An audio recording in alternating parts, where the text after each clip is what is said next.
जी हां दोस्तों, शिंदे ने गुपचुप प्लान बी कर लिया तैयार, हाथ मलते रह गई बीजेपी। खिलने से पहले ही मुरझाया बीजेपी का कमल। स्वागत है आप सभी का। आप देख रहे हैं द राजनीति का विशेष सेगमेंट खबर और विश्लेषण। मैं हूं जब्बार खान। दोस्तों, आखिर 22 जनवरी खत्म होते होते और उस लॉटरी प्रक्रिया के बाद में अचानक ऐसा क्या हुआ कि एकनाथ शिंदे की शिवसेना का प्लान बी एक्टिव हो गया। और यह क्यों कहा जा रहा कि कई महानगरों में एकनाथ शिंदे के कारण भारतीय जनता पार्टी का कमल खिलने से पहले ही मुरझा गया। विस्तार से दोस्तों आपको बताते हैं। दोस्तों, महाराष्ट्र की राजनीति में महानगर पालिका चुनाव के नतीजों के बाद मेयर की कुर्सी को लेकर घमासान जिस तरीके से उफान पर है, जिस अंदाज में उसने पूरे देश की दूसरे प्रदेशों की निगाहें अपनी तरफ खींच रखी हैं।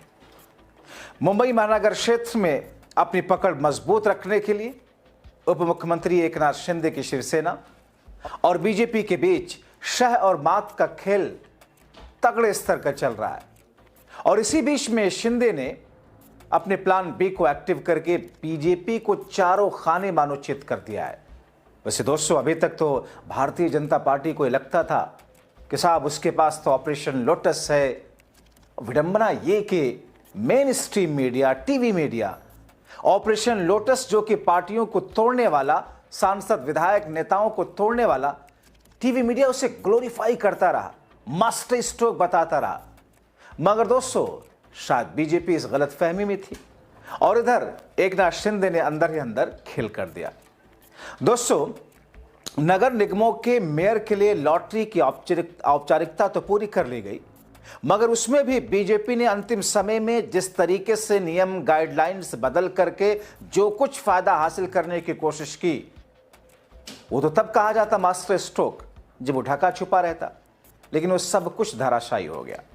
चंद घंटों के बाद बीजेपी को मुंह की खानी पड़ी, चोरी पकड़ी गई। दूसरा ये कि नई मुश्किल खड़ी हो गई। दोस्तों, महाराष्ट्र में महानगर पालिका चुनाव 2026 के नतीजों ने प्रदेश की राजनीति में जिस तरह की नई हलचल पैदा की है, उसने पूरे देश की निगाहें, सबका अटेंशन वाकई अपनी तरफ खींच लिया। खास तौर पर बीएमसी मेयर पद को लेकर बीजेपी और शिंदे की सेना के बीच में रस्साकशी कहा यह जा रहा था छुटभैया नेताओं की तरफ से कि साहब सब कुछ ठीक हो गया है, मगर अब ऐसा लग रहा है कि बढ़ गया है, क्योंकि बीएमसी पर दबाव बनाने के लिए एकनाथ शिंदे ने दूसरे नगर पालिकाओं में खेल कर दिया है और वहां पर भारतीय जनता पार्टी का कमल मुरझाया ही नहीं है, बल्कि मानो किसी ने रौंद दिया हो। रिपोर्ट्स के अनुसार अगर मुंबई में शिंदे गुट की बात नहीं बनी तो एकनाथ शिंदे कल्याण डोंबिवली यानी कि केडीएमसी महानगर पालिका और उल्लासनगर यूएमसी महानगर पालिका में अपना मेयर बनाने की तैयारी में न सिर्फ है, बल्कि फॉर्मूला तय कर लिया, रेडी कर लिया, और बीजेपी को कानो कान खबर नहीं। ठाणे और कल्याण डोंबिवली को छोड़ दें तो एमएमआर क्षेत्र की ज्यादातर महानगर पालिकाओं में बीजेपी ने शिंदे गुट की तुलना में बेहतर प्रदर्शन किया है, मगर अब बाजी पलटती हुई दिख रही है। दोस्तों, कल्याण डोंबिवली महानगर पालिका में कुल 122 नगर सेवक हैं, जिनमें शिंदे गुट के 53, बीजेपी के 50। चुनाव दोनों दलों ने गठबंधन में ही लड़ा था, लेकिन सीटों का अंतर बेहद कम होने के कारण बीजेपी यहां सत्ता में बराबर हिस्सेदारी की मांग कर सकती है। सूत्र बताते हैं कि शिंदे गुट बीजेपी के लिए मेयर पद और अन्य अहम पद छोड़ने के मूड में बिल्कुल भी नहीं है। और इसीलिए जैसा कि हमने आपको दिखाया था एक दिन पहले के शो में कि कैसे एकनाथ शिंदे ने ऐसा धोबी पछाड़ दिया था कि जिन एकनाथ शिंदे को उद्धव ठाकरे की शिवसेना, उद्धव ठाकरे गुट पसंद नहीं करता, गद्दार बोलता है, क्योंकि उद्धव ठाकरे की शिवसेना को तोड़ करके एकनाथ शिंदे ले गए थे बीजेपी के साथ, मगर उद्धव ठाकरे के ही पार्टनर, उनके भाई राज ठाकरे के साथ में किस तौर पर गलबैयों वाली प्लानिंग तैयार की कि जहां पर भारतीय जनता पार्टी तो देखते ही रह गई, उद्धव ठाकरे भी देखते रह गए थे। अब दोस्तों, खुद शिवसेना एकनाथ शिंदे वाली बीजेपी से हर हिसाब किताब बराबर करने की मूड में दिखाई दे रही है और कर रही है। अब यही वजह कि एकनाथ शिंदे के सांसद बेटे श्रीकांत शिंदे कल्याण डोंबिवली में शिवसेना की सत्ता अकेले स्थापित करने की रणनीति पर जो काम उन्होंने शुरू किया, जिसके तहत अन्य दलों के नगर सेवकों से संपर्क साधा। अब आप सोचिए कि राज ठाकरे के पास 5+2 7।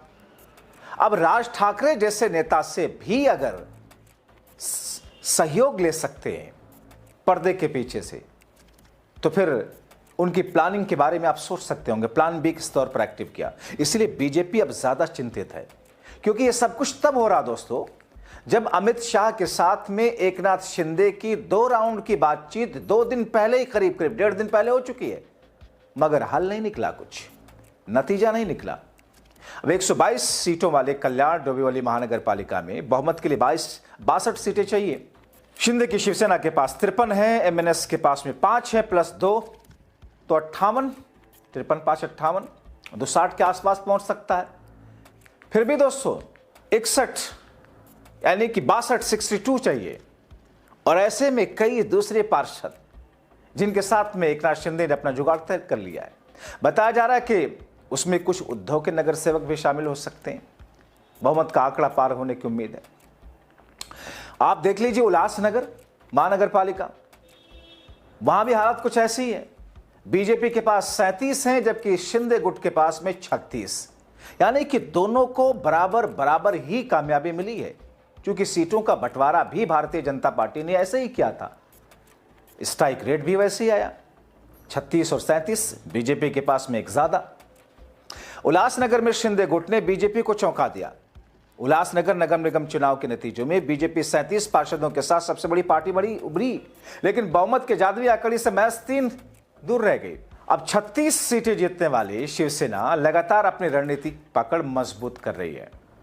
शिवसेना को पहले भी अपने सहयोगी साई पार्टी के एक पार्षद और एक निर्दलीय के समर्थन पहले ही मिले हुए हैं, यानी कि 36 में एक उस साई पार्टी और एक निर्दलीय 38 हो गया, जिससे उसकी संख्या 38 पहुंची।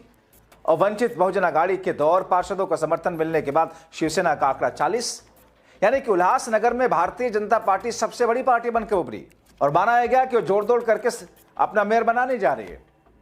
मगर एकनाथ शिंदे ने उनको ऐसी लंगड़ी मारी, प्लान बी के तहत ऐसी धोबी पछाड़ दी, बीजेपी ने सोचा ही नहीं था। उन्हें लगा था कि शायद दोनों मिलकर के सरकार बनाएंगे वहां पर अपना मेयर। अब दोस्तों इस बीच में हालात ऐसे हो गए कि बीजेपी को अपने रुख को नरम करना पड़ रहा। वो बीजेपी जो दशकों तक छोटा भाई बनकर उंगली पकड़ करके महाराष्ट्र में चलती रही लोकसभा विधानसभा के चुनाव में या लोकल चुनाव में, मगर अब तो खुद को बॉस मानती है। उसे लगा था कि साहब अब तो वो सबसे बड़ी पार्टी बन चुकी है, मगर अब भारतीय जनता पार्टी ने हवा का रुख समझा है। अब जाकर के उसके तेवर ढीले पड़े। बीजेपी के महाराष्ट्र इकाई के प्रमुख रविंद्र चौहान कहते हैं कि महायुति गठबंधन कल्याण डोंबिवली के अलावा ठाणे और उल्लासनगर महानगर पालिकाओं में अपना मेयर बनाएगा। अब वो कहने लगा कि नहीं साहब सब कुछ ठीक है, हम चूंकि शिंदे और बीजेपी दोनों पार्टियों ने मिलकर के लड़ा था, तो वो उसे दोहराने लगे कि नहीं साहब हम मिलकर के ही मेयर बनाएंगे।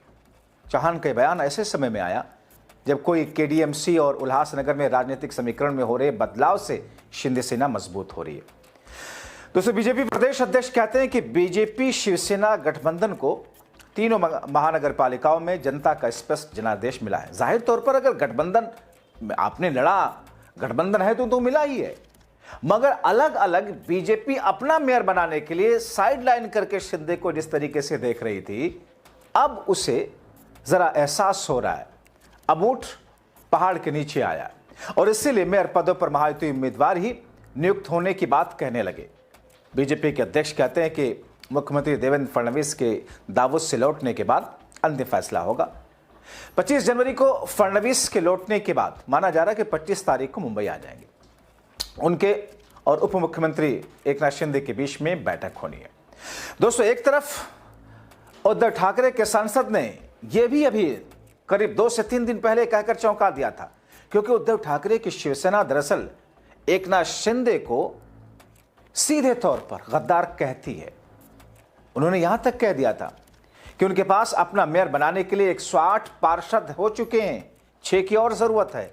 और संकेत ऐसा था कि एकनाथ शिंदे की पार्टी से 6 पार्षद टूटेंगे। मगर दूसरी तरफ शिंदे को जिस तौर पर उद्धव ठाकरे के शिवसेना के सांसद संजय राउत ने बयान दिया था और जिस बयान से और हलचल बढ़ी थी कि हम शिंदे को दूर रखने के लिए बैकडोर से बीजेपी को सपोर्ट देना मंजूर करेंगे, लेकिन शिंदे का मेयर नहीं बनने देंगे बीएमसी को लेकर के।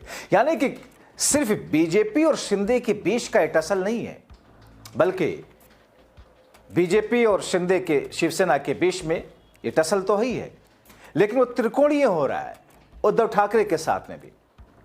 एकनाथ शिंदे अपनी पार्टी का मेयर बनाने के लिए जहां एड़ी से चोटी का जो जोर लगा रहे, उद्धव ठाकरे ने सीधे सपाट लफ्जों में यह भी संकेत दे दिया था कि साहब पिछले दरवाजे से अगर बीजेपी को भी सपोर्ट देना पड़े किसी तरीके से तो वो मंजूर कर लेंगे, मगर शिंदे का मेयर नहीं बनने देंगे। अब ये जोड़ा कि मुंबई का अगला मेयर उन्हीं का होगा। अब ये भी कहने लगे तो आखिर कौन किसकी पार्टी को तोड़ रहा है, किसके सांसद किसके साथ में जा रहे हैं, ये ना फिलहाल शिंदे समझ पा रहे हैं, न उद्धव ठाकरे समझ पा रहे हैं और ना ही भारतीय जनता पार्टी समझ पा रही है। लेकिन दोस्तों, रजिस्ट्रेशन की प्रक्रिया हो चुकी है, लॉटरी वाली औपचारिकता हो चुकी है, बहुत सारी स्थितियां तो क्लियर हो गई, लेकिन इन तमाम चीजों के बीच में शिंदे ने खास तौर पर डोंबिवली, उल्लासनगर या इन जगहों पर जहां जहां बीजेपी को लगता था कि साहब वो तो बहुमत के बिल्कुल नजदीक है, एक आध को इधर उधर से ला करके अपना मेयर बना लेगी, उन सब जगहों पर कमल खिलने से पहले शिंदे ने कमल को मुरझा दिया। और मुरझाया ऐसा वैसा नहीं, ऐसा लग रहा कि जैसे किसी ने जूतों से मसल दिया हो। बहरहाल इंतजार कीजिए, अगले 2 दिन बेहद महत्वपूर्ण है। आप क्या सोचते हैं, अपनी राय कमेंट बॉक्स में जरूर लिखें।